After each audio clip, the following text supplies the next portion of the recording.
Bienvenue dans un paradis sur terre, ou tout du moins ce qu'il en reste.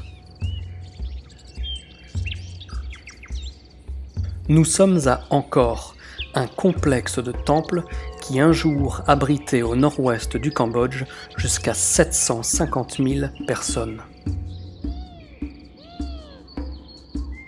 Des temples extraordinaires datant du XIIe siècle qui ont été laissés à l'abandon pendant près de 700 ans.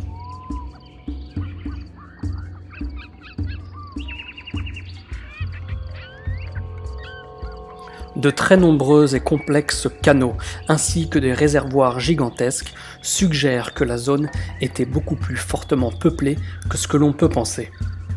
Dans bien des religions, l'eau est un élément omniprésent et primordial, qui par exemple permet de se laver de ses péchés et de tout ce qui est négatif autour de nous. Pour les gens d'Angkor, l'eau était un élément extrêmement vital.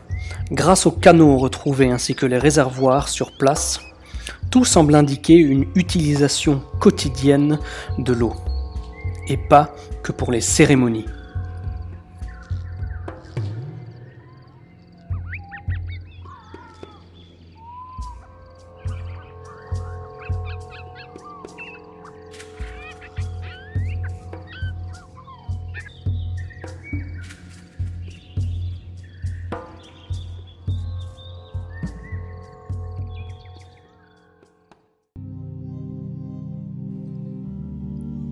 Il y a un petit peu plus de 1000 ans, les Khmers apparaissaient au milieu des forêts d'Asie du Sud-Est. Fortement influencés par les textes hindous et bouddhistes, ils construirent d'innombrables temples afin d'exprimer leur foi.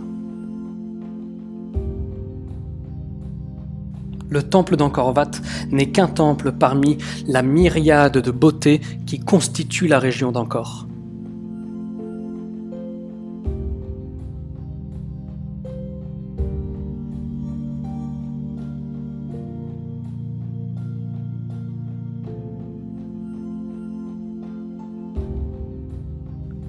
Mais le temple d'Angkor est un endroit si unique qu'on le réfère très souvent comme l'œuvre des dieux. Au XIe siècle, l'Empire Khmer s'étend depuis la frontière nord avec la Chine jusqu'au sud et la mer de Chine.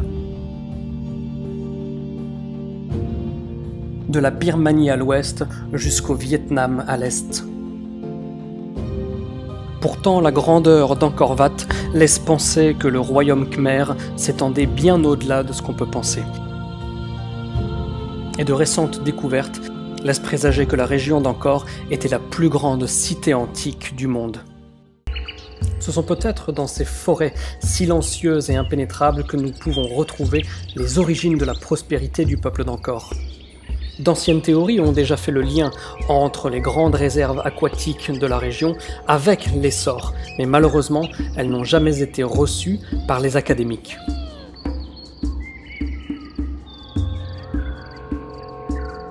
Heureusement, aujourd'hui, l'étude de ces barrés, ces énormes réservoirs, ramène l'idée sur le devant de la scène.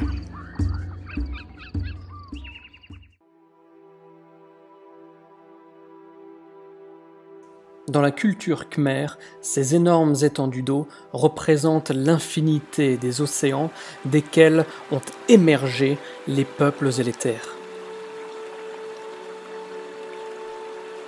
Mais que dire de tous ces canaux ? N'est-il pas possible qu'ils aient eu une réelle utilité plus qu'une vocation spirituelle et religieuse ? Aujourd'hui, le système de canaux d'Angkor est toujours utilisé par les locaux.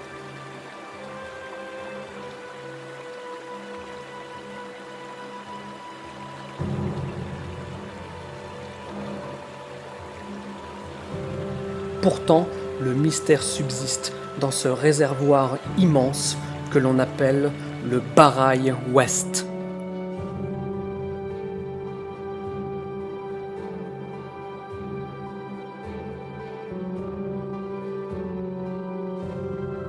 Nous avons sous les yeux l'une des plus grandes réserves artificielles d'eau de la planète. Ses dimensions 8 km de long sur près de 2 km de large. Et pourtant ce n'est là qu'une partie du système de gestion aquatique de la région d'Angkor. Le système imaginé par les chercheurs alternatifs correspond à un dispositif de retenue des eaux dont aurait besoin uniquement une métropole, une ville de très grande taille. Et en remontant encore un petit peu plus loin, nous trouvons une deuxième structure qui visiblement reprendrait les caractéristiques de la première et confirmerait le dispositif de retenue des eaux.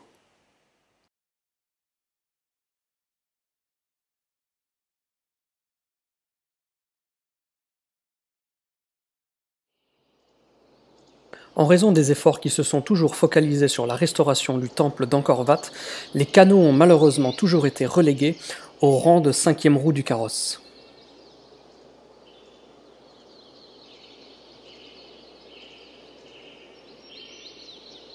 Heureusement, depuis une vingtaine d'années, de nombreux chercheurs alternatifs et indépendants se sont mis en tête de percer les secrets de ces réservoirs et canaux.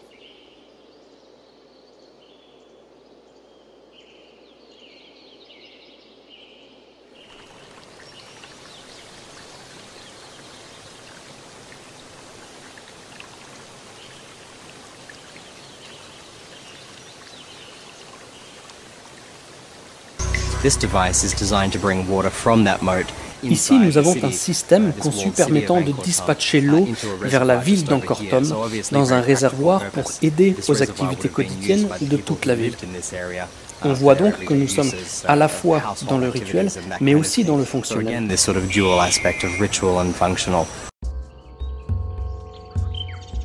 C'est ainsi que Sam et Damien se sont mis à la recherche d'autres vestiges qui auraient été reliés à Angkor par l'eau. 10 km au nord-ouest d'Angkor Wat, ils trouvent une zone dépourvue de système hydraulique.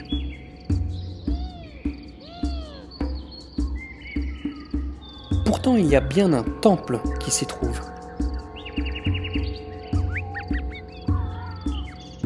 Et comme partout ailleurs, ce temple était entouré d'habitations, de marchés et de zones agricoles. L'architecture du temple correspond à celle de la région d'Angkor. Le temple aurait-il été relié aux autres? Et si oui, l'était-ce par des canaux?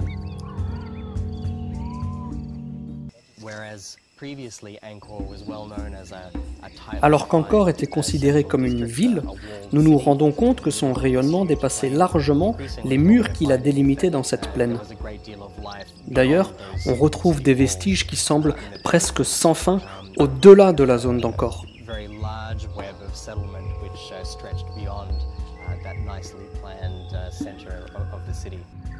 Les inscriptions murales des temples d'Angkor ne nous permettent pas de savoir combien d'habitants occupaient la zone. Par contre, nous avons une représentation très détaillée de toutes les activités quotidiennes de l'époque.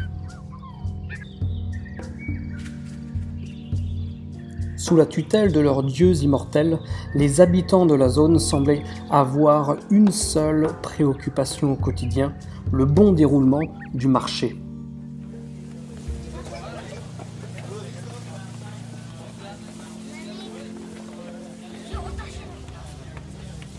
Les sculptures antiques représentaient les femmes comme les tenancières des échoppes locales. Les petits échanges étaient payés en riz ou en maïs, alors que les biens plus prestigieux, comme la vaisselle et les peaux d'animaux, étaient payés en or ou en argent.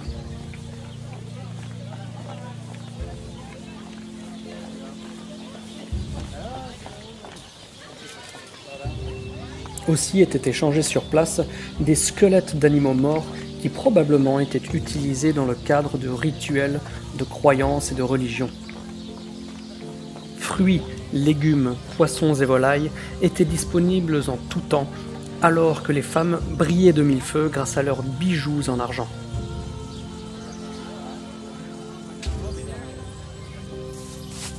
D'après un carnet de voyage chinois datant de la fin du XIIIe siècle, le choix était opulent. Ivoire, cornes de rhinocéros, cire d'abeille, colophane et cardamome, tout était disponible dans les marchés d'Angkor.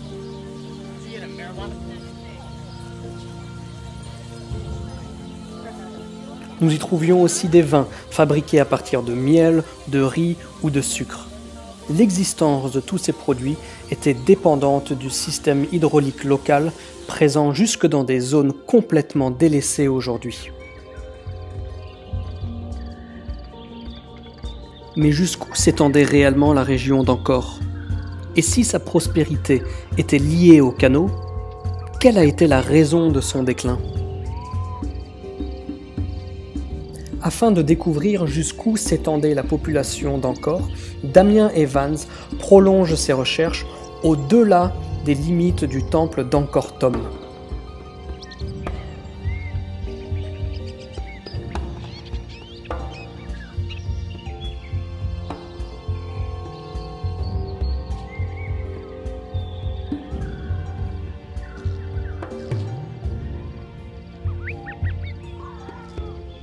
Camouflée sous la canopée, la découverte des limites d'Angkor nécessite une approche aérienne quelque peu inattendue.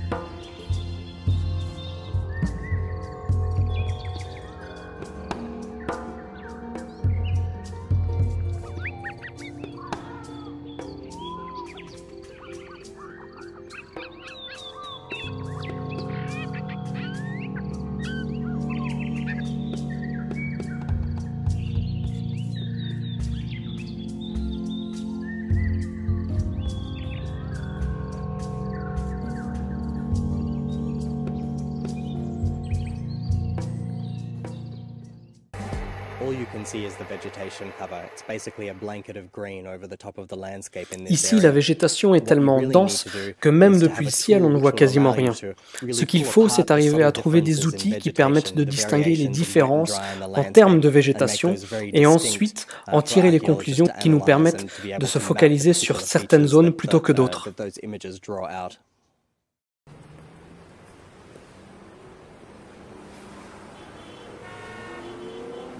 L'équipe de Damien a trouvé l'outil parfait qui correspond à ce qu'il recherchait.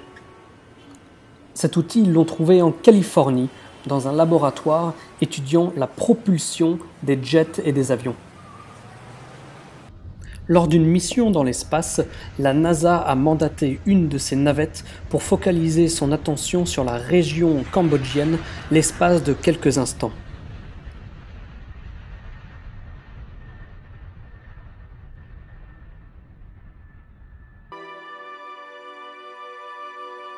Cette cartographie spatiale a permis de mettre en évidence de nombreuses modifications humaines du terrain, représentées ici en vert et en jaune.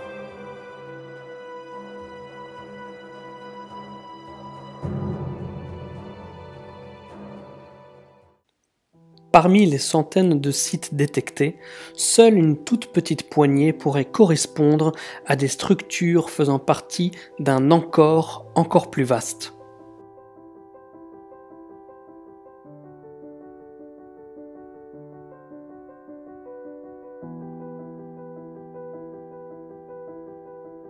Ces nouveaux sites, Damien les a intégrés pour en tirer une nouvelle version des cartes d'Angkor, dont tous les lieux sont connectés par les fameux canaux.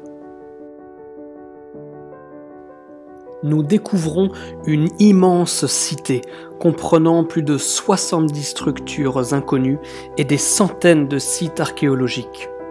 Le tout sur une surface de plus de 1000 km², soit 3 fois plus grand que tout ce que l'on n'aurait pu jamais penser sur la zone d'Angkor.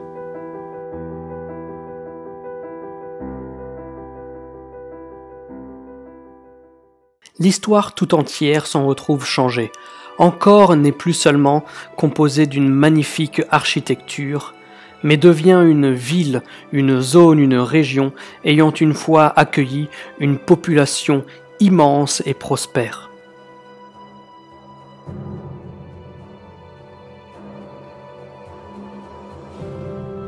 Aucune autre population dépendante de l'eau n'aura connu une telle réussite pendant aussi longtemps. Est-ce que les Khmers nous ont laissé un message à travers la région d'Angkor ? Angkor, ce n'était pas que des temples, mais bien le centre culturel et économique de toute une région du monde. Une métropole plus grande que New York qui inspire aujourd'hui encore les concepteurs urbains de toute la planète.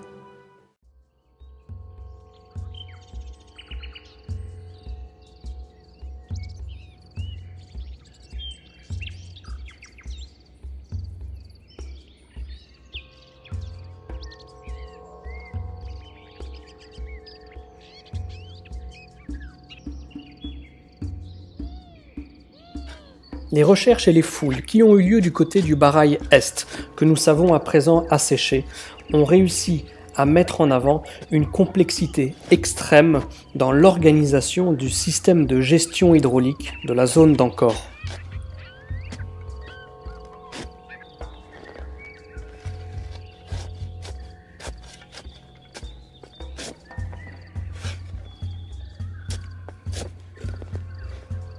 Ce qui étonne le plus notre équipe de chercheurs est que le canal qu'ils avaient détecté s'arrête brusquement dans une zone où normalement le flot continu des eaux aurait été requis.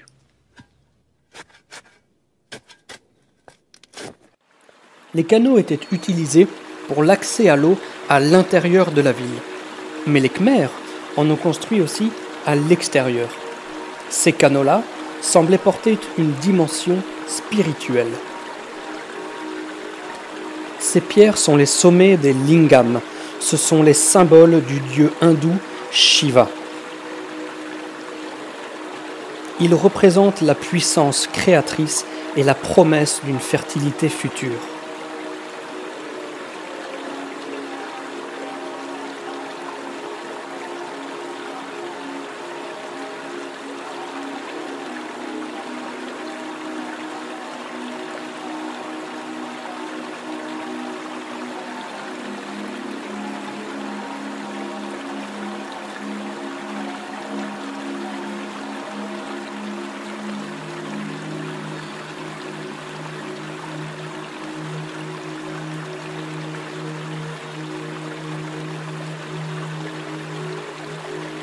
Chaque lingam ralentit, conserve ou accélère le mouvement de l'eau sacrée. Nous sommes à Kabal Spin.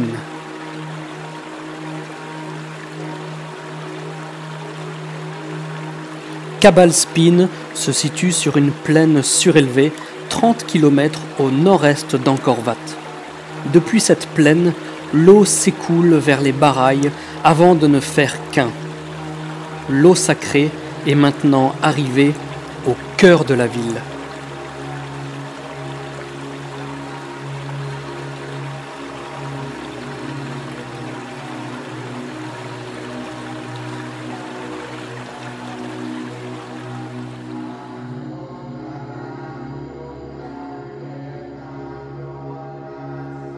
Pendant trop longtemps, les archéologues pensaient que ces canaux n'étaient réservés qu'aux temples. Mais nous savons maintenant qu'ils s'étendent plus loin que quiconque aurait pu imaginer.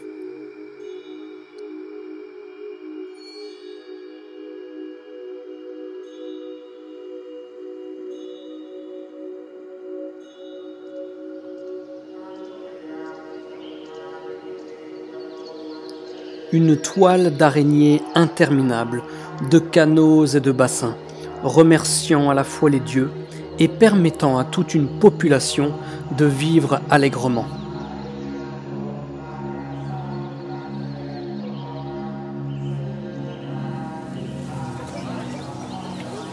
Toujours près du Barail Est, un nouveau mur est découvert.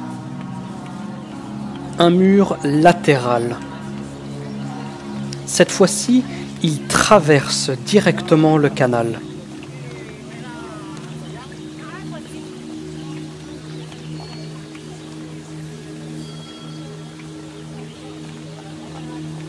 Ce mur est énorme. Il mesure 1 mètre de hauteur sur 3 mètres de large. Son rôle n'était pas de ralentir le flot, mais bien de l'arrêter intégralement. Le style de maçonnerie date visiblement du XIIe ou XIIIe siècle, soit plusieurs centaines d'années après la construction du canal. Alors pourquoi bloquer le fonctionnement de ce que l'on a construit avec tant de ferveur? Pourquoi bloquer l'eau sortant du barail? La raison, c'est que l'eau ne sortait pas du barail. À présent, elle y entrait, ce qui pourrait indiquer la possibilité de pénurie d'eau. Afin de faire entrer plus d'eau, les Khmers ont ouvert une brèche sur le mur longitudinal du canal. Pour ce faire, ils ont détourné un autre canal de 20 mètres de large coulant dans la direction opposée.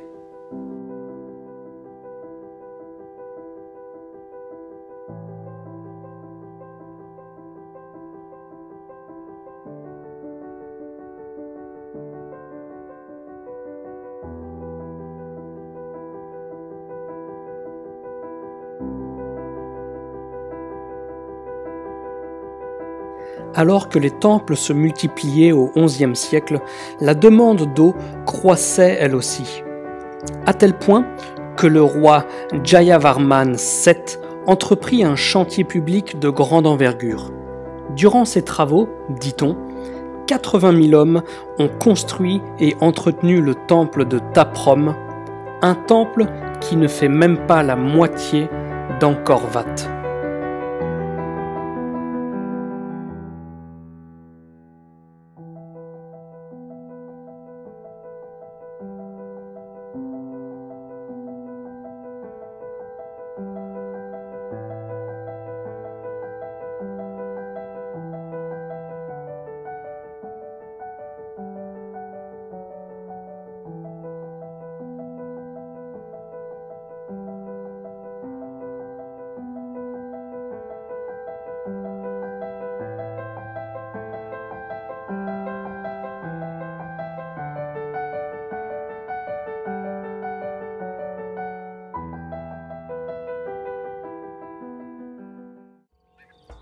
Le meilleur moyen de comprendre les méthodes de construction anciennes est bien de les essayer à notre tour.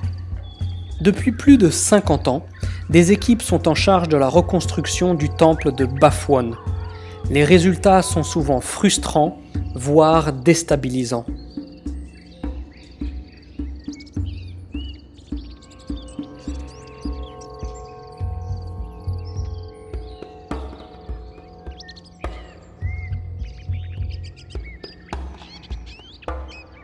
En étudiant le temple de Preakan, une équipe allemande a réussi à accélérer ce processus.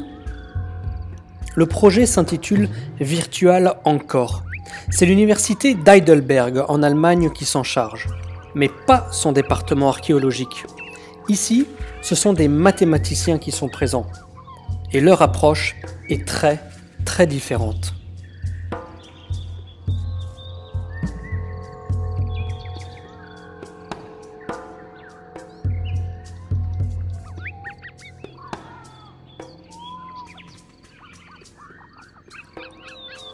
Dans le temple de Preakan, toutes les pierres sont uniques et pourtant elles s'emboîtent et intègrent les pierres adjacentes. Jusqu'à présent, le temple a pu être plus aisément reconstruit grâce à leur logiciel Angkor Temple Generator. Un logiciel qui permet de faire ce que les anciens faisaient à la main, donner vie à un puzzle géant.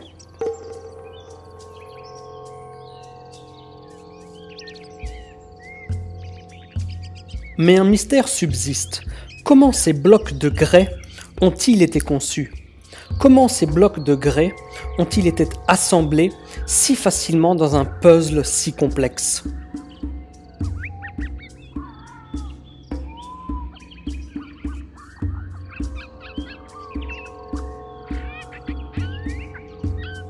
Et que dire de ces trous si nombreux? Ces trous, on ne les retrouve qu'ici. On ne les retrouve ni en Égypte, ni en Amérique andine. Ces trous ont encouragé une croyance toujours présente chez les Cambodgiens. Les temples auraient été construits par des géants. Les trous leur auraient permis d'y insérer leurs doigts pour soulever les blocs. Cette croyance possède une part de vérité spirituelle. En effet, cette architecture est si sublime que si elle n'a pas été réalisée pour les dieux, elle aurait pu l'être par les dieux.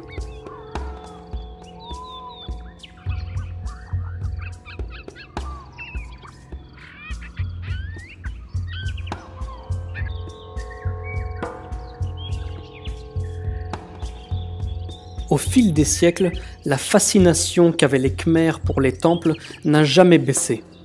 Les temples n'ont eu de cesse d'être de plus en plus grands.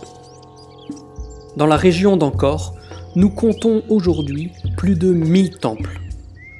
À l'époque de la construction, plus de temples nécessitaient plus d'hommes, plus de main-d'œuvre, et donc plus de riz qu'il fallait irriguer avec de plus en plus de canaux.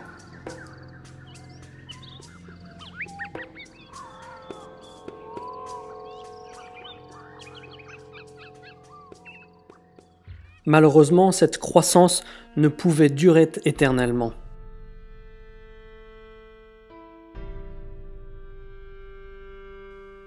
La zone presque inhabitée aujourd'hui avait un tout autre aspect dans les temps anciens.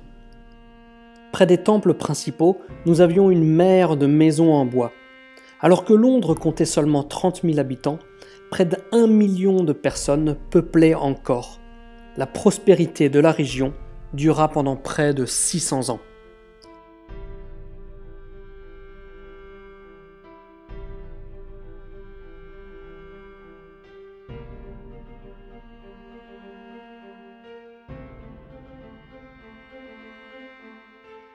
Mais aux environs de l'an 1400, le rêve s'écroule. Le complexe urbain a épuisé ses ressources.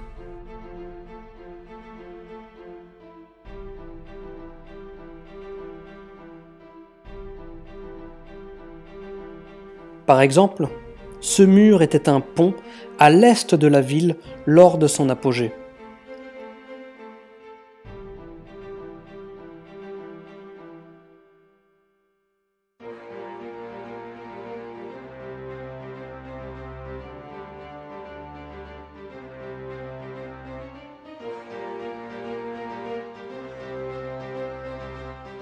Ce qui fut un temps un passage au-dessus du canal s'est transformé petit à petit en barrage.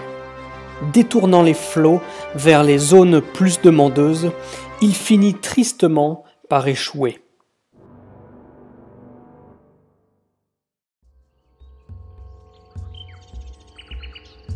Les structures de gestion de l'eau devenaient inutiles. En quelques décennies seulement, la nappe phréatique diminue drastiquement.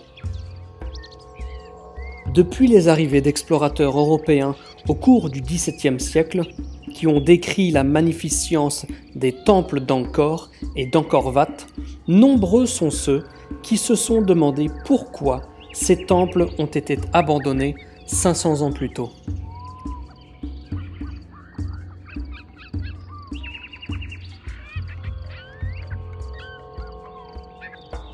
Les coupables habituels pour expliquer cela sont les guerres, les envahisseurs, les révolutions religieuses ou les perturbations naturelles sans précédent. Mais ici, la réponse se trouve peut-être ailleurs. Les perturbations environnementales peuvent mettre à mal les sociétés les plus stables et les plus développées. À l'époque, les Khmers étaient la plus ancienne civilisation d'Asie du Sud-Est. D'après la mythologie, ils descendaient du dieu serpent Naga. Après 600 ans de croissance, la cité d'Angkor Wat devait malheureusement connaître sa chute tragique.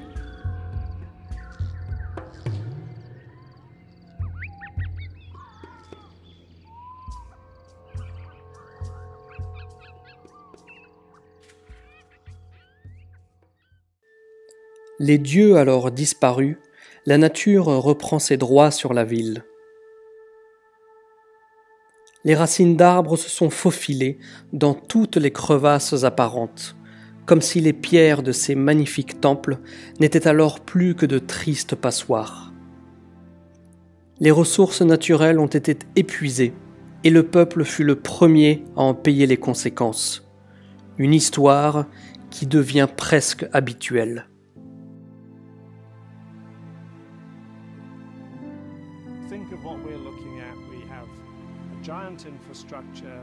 Nous avions dans la région d'Angkor ce que nous avons aujourd'hui dans le monde moderne, une gigantesque infrastructure composée d'un réseau qui couvrait près de 1000 km². Et pourtant, tout cela n'est plus.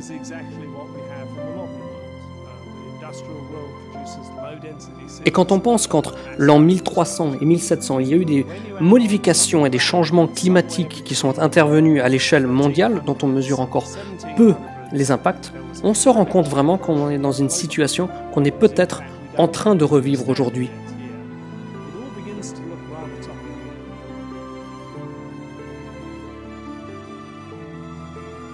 Malgré la désertification de la région, certains temples n'ont pas totalement été abandonnés. Une poignée d'âmes dévouées et de moines se sont évertués sans limite à tenter d'entraver la désuétude et l'état de délabrement qui menaçait la région. Contrairement aux ruines grecques ou égyptiennes, qui ont été entièrement délaissées, Angkor est resté un lieu de pèlerinage du monde bouddhiste. Et c'est là le dernier et paradoxal message livré par ces temples. L'héritage spirituel est le seul qui demeurera toujours intact.